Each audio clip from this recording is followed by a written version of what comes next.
Ever wonder why you can't stop overthinking? Here's an anecdote for your anxiety.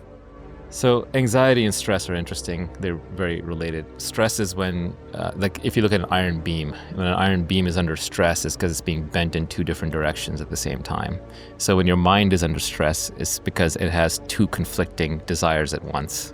So for example, you want to be liked, but you want to do something selfish, and you can't reconcile the two, and so you're under stress. You want to do something for somebody else, you want to do something for yourself, right? These are you don't want to go to work, but you want to make money, so you're under stress, right? So you have two conflicting desires. And I think one of the ways to get through stress is to acknowledge that, oh, I actually have two conflicting desires. And either I need to resolve it, I need to pick one and then be okay losing the other, or I will decide later.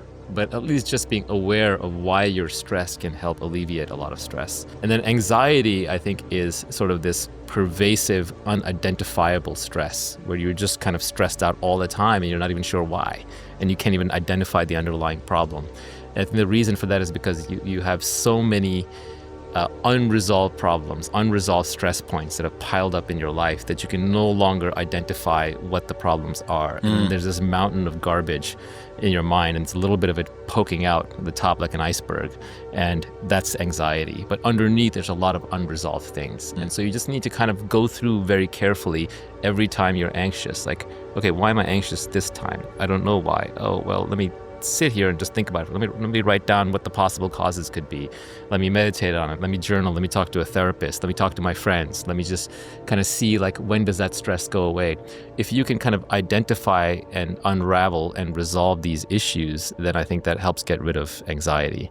A lot of the anxiety is piled up because we move through life too quickly, not observing our own reactions to things. We don't resolve them. So this goes counter to what I was saying earlier about not reflecting too much on things. But you reflect on the problems to observe them and solve them. You don't reflect on them to feel better about yourself. To indulge them. Well, if you're doing it to just feel better about yourself, that could be strengthening your personality and your ego, and could be creating a more fragile personality.